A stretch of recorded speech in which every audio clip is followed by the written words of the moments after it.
শহীদদেরকে একটা জিনিস দিয়ে এই রক্তের ঋণ শোধ করা যায়, সেটা হলো তারা ইসলাম বিরোধী কার্যকলাপের প্রতিবাদ করতে গিয়ে শাহাদাত বরণ করেছে। তাদের এই রক্তের ঋণ শোধ হবে একটা জিনিসের মাধ্যমেই, সেটা হলো এই মাটিতে ইসলাম বিরোধী সকল অপতৎপরতার দুয়ার চিরতরে বন্ধ করতে হবে। আমাদের দেশে ইসলাম বিরোধী সকল কার্যকলাপের মূল উৎস হলো রাষ্ট্র ব্যবস্থা। এই রাষ্ট্র ব্যবস্থাকে পরিবর্তন করতে হবে। আমাদের বর্তমানে যে রাষ্ট্র ব্যবস্থা আছে, যে সংবিধান আছে, এই রাষ্ট্র ব্যবস্থা এবং এই সংবিধানের পরতে পরতে কুফর এবং শিরক এখানে লুকায় আছে। এই শিরক এবং কুফরি রাষ্ট্র ব্যবস্থা এবং সংবিধানকে আমূল পরিবর্তন করে এটাকে সংস্কারের মাধ্যমে কোরআনী শাসন ব্যবস্থা, কোরআনী সংবিধান, আল্লাহর আইন অনুযায়ী সমাজ এবং রাষ্ট্র পরিচালনা করবার ব্যবস্থা করতে হবে ইনশাআল্লাহ। তো এই জন্য আপনারা সকলে প্রস্তুত হন ইনশাআল্লাহ। 5ই আগস্টের বিপ্লব আমাদেরকে একটা জিনিস দেখায় দিয়েছে, সেটা হলো এই যে মানুষ যখন বিপ্লবের জন্য প্রস্তুত হয়ে যায়, কোন জাতি যখন বিপ্লবের জন্য প্রস্তুত হয়, তখন সেখানে বিপ্লব আনার জন্য বড় কোনো রাজনৈতিক দলের প্রয়োজন হয় না, সে বিপ্লবের জন্য বড় কোনো নেতারও প্রয়োজন হয় না। 5ই আগস্টের বিপ্লব এনেছে যাদের নেতৃত্বে, তারা কিছু সংখ্যক ছাত্র। আপনারা সকলে দীর্ঘ রাত পর্যন্ত দেশের বরেণ্য আলেমদের কাছ থেকে বয়ান শুনতেছিলেন। আমি যখন এখানে এসেছি, হযরত মাওলানা ওবায়দুর রহমান খান নাদভী হাফিজাহুল্লাহ তিনি বয়ান করতেছিলেন। ওনার বয়ান সুন্দরভাবে সমাপ্ত হয়েছে বলে আমার মনে হয় না। উনি হঠাৎ এই পরিস্থিতির কারণে তিনি মাইক ছেড়ে চলে গেছেন। এই পরিস্থিতির জন্য আমি দায়ী না এবং এটার সাথে আমার কোনো সম্পর্ক নেই। যদি হযরত কাছাকাছি থেকে থাকেন তা আমি ওনার কাছে ক্ষমা প্রার্থনা করি। আজকে আসলে আপনাদের এই মাহফিলে আমার কোনো বয়ান করারও কথা না। এখানে অন্য একটা প্রোগ্রাম ছিল, এখান দিয়ে প্রতিমধ্যে আপনারা ভালোবেসে মোহাম্মত করেন, সেই সুবাদে আপনাদের সাথে একটু সাক্ষাৎ করার জন্য আমরা এখানে খুব অল্প সময়ের জন্য যাত্রা বিরতি দিয়েছি। যদি আপনাদের মাহফিলে আরো বয়ান হওয়ার থাকে, আরো আলোচক থাকেন, আপনারা মাহফিলের সাধারণ স্বাভাবিক কার্যক্রম পরিচালনা করুন। আমি আপনাদের কাছে দোয়া চাই এবং আপনাদের জন্য দোয়া করি। আল্লাহ রাব্বুল আলামিন যেন আপনাদেরকে আল্লাহর দ্বীনের সৈনিক হিসেবে কবুল করেন। আমিন। বাংলাদেশে বিগত 5ই আগস্ট যে পরিবর্তন হয়েছে, এই পরিবর্তনটা বাংলাদেশের ইসলামের জন্য একটা অনুকূল পরিবেশ তৈরি করেছে। আমাদের দায়িত্ব এবং কর্তব্য হলো এই পরিবেশকে কাজে লাগায়ে আমাদের পূর্বপুরুষদের অনেক ত্যাগ, কুরবানি এবং তাদের অনেক রক্তের বিনিময়ে অর্জিত এই স্বাধীন ভূখণ্ডে তাদের যে স্বপ্ন ছিল, তাদের যে আকাঙ্ক্ষা ছিল যে ইসলামী হুকুমত কায়েম হবে, একটি ইসলামী সমাজ কায়েম হবে, আল্লাহর জমিনে আল্লাহর কোরআনের শাসন ব্যবস্থা প্রতিষ্ঠিত হবে, এটাই ছিল আমাদের পূর্বপুরুষদের স্বপ্ন।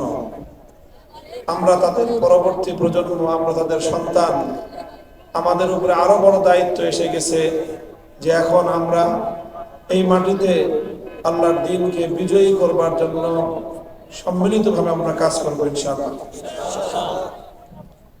আল্লাহ পাক রব্বুল আলামিন আমাদেরকে তৌফিক দান করেন। 2021 সালে, এর আগে 2001 সালে আপনারা ব্রাহ্মণবাড়িয়ার মানুষ অনেক রক্ত দিয়েছেন, অনেক জীবন দিয়েছেন, আমাদের অনেক ভাই শাহাদাত বরণ করেছেন। তো এই সকল রক্তগুলোর ঋণ রয়ে গেছে আমাদের উপর। এই ঋণ শোধ করার দুনিয়াতে অন্য কোনো ব্যবস্থা নাই। যারা শাহাদাত বরণ করলেন তাদের এই রক্তের ঋণ টাকা পয়সা দিয়ে শোধ করা যাবে না। তাদের এই রক্তের ঋণ অন্য কোনো দুনিয়ার সুযোগ সুবিধা দিয়ে শোধ করা যাবে না।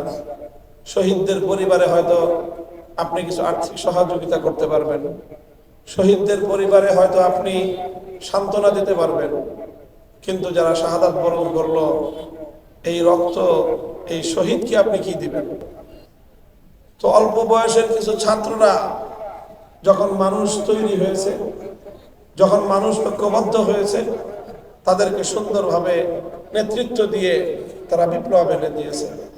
প্রমাণ করে যদি এইভাবে যদি আমরা জাতিকে ইসলামী বিপ্লবের জন্য প্রস্তুত করতে পারি, তাহলে এ জাতি ইসলামী বিপ্লব লক্ষ্য করবে এবং আমাদের এই জমিনে আল্লাহর কোরআনের শাসন কায়েম হবে ইনশাআল্লাহ। আল্লাহ পাক রব্বুল আলামিন আপনাদেরকে সে তৌফিক দান করুন। আমি আপনাদের কাছে দোয়া চাই যে এই কথা, এই দাওয়াত এবং এই মিশন নিয়ে মানুষের কাছে কাছে যাচ্ছি। আসলে সারা দেশের সব জায়গাতেই যেতে হয়, সবাই ভালোবাসে, সবারই হক আছে। এই জন্য সাধারণত এক জেলায় একটা বা সর্বোচ্চ 2টা প্রোগ্রাম করার সামর্থ্য আমাদের আছে। অনেক কাজ। বাংলাদেশের জেলা কয়টা? 64 জেলা। প্রত্যেক জেলায় যদি একবার করে যাই কতদিন লাগে বলেন তো? 2.5 মাস লাগে একবার করে গেলে। এরপরে আরো অনেক কাজ। কাজে এই 2-3 মাসের মধ্যে আপনাদের প্রত্যেক জেলায় একাধিকবার যাওয়ার সুযোগ নাই। এই জন্য জেলায় কেন্দ্রীয় পর্যায়ে যে প্রোগ্রাম হয় সেখানে যাই, সবার সাথে একসাথে দেখা হয়ে যায়। সবার ঘরে ঘরে যাওয়া একজন ব্যক্তির পক্ষে সম্ভব না। আমরা সকলে মিলে এক একজন এক এক জায়গায় যাব, সেভাবে কাজ করতে হবে।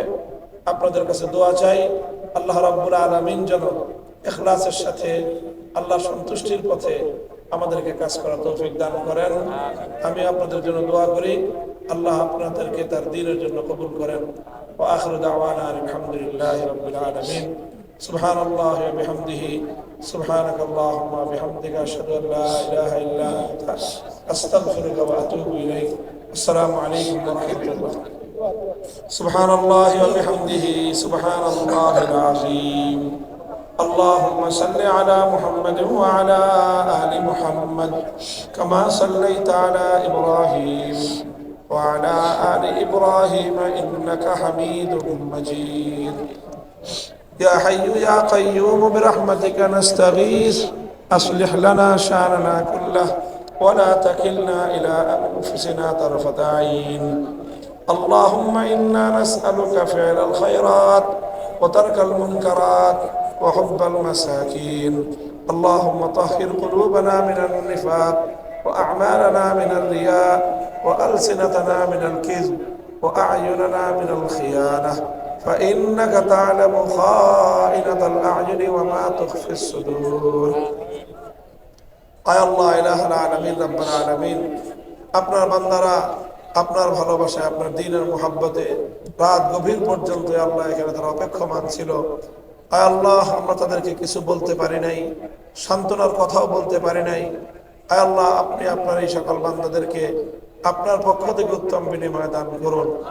আয় আল্লাহ, ইসলামের জন্য, কোরআনের জন্য, উলামায়ে ইসলামের প্রতি জাতির এই আবেগ এবং মুহাব্বতকে আয় আল্লাহ আপনার দ্বীন প্রতিষ্ঠার জন্য আপনি ব্যবহার করার তৌফিক দান করেন। আয় আল্লাহ, এই আবেগপ্রবণ জাতিকে ঐক্যবদ্ধ করে আপনার জমিনে একটি আপনার দ্বীনের বিপ্লব আনয়ন করার তৌফিক এই জাতিকে দান করুন। আয় আল্লাহ, সমস্ত বাতিল মতাদর্শকে উৎখাত করে আপনার কোরআনের রাজ কায়েম করে দিন। আয় আল্লাহ, আমাদের পূর্বপুরুষরা কত রক্ত দিয়েছেন, কত জীবন দিয়েছেন, কত ত্যাগ আর কোরবানি স্বীকার করেছেন একটি স্বপ্ন নিয়ে, একটি আকাঙ্ক্ষার, একটি আরজু নিয়ে। সেটা হলো এমন একটা দেশ হবে যে দেশে আইন চলবে আপনার, যে দেশের সংবিধান হবে আল্লাহ আপনার কোরআন। আয় আল্লাহ, লাখো মানুষের সেই স্বপ্নকে পূরণ করা তৌফিক আমাদেরকে দান করুন। আয় আল্লাহ, ঐক্যবদ্ধভাবে ইসলামের জন্য আমাদেরকে আয় আল্লাহ জান মাল সব কিছু দিয়ে হলেও আপনার জমিনে আপনার দ্বীনকে বিজয়ী করা তৌফিক আমাদেরকে দান করুন। আয় আল্লাহ, জামিয়াতুল আবরার দারুল উলুম ইসলামিয়া মাদ্রাসাকে আপনি কবুল করুন। তালিম, তারবিয়াত, তামির, মালিয়াত সব দিক থেকে তারাক্কি এবং উন্নতি দান করুন। আমিন। সমস্ত হাজাতকে গায়েবের খাজানা থেকে পুরা করুন। আয় আল্লাহ, আমাদের দোয়াকে আপনি কবুল ফরমান। ربنا تقبل منا إنك أنت السميع العليم وتب علينا يا مولانا إنك أنت التواب الرحيم سبحان ربك رب العزة عما يصفون وسلام على المرسلين والحمد لله رب العالمين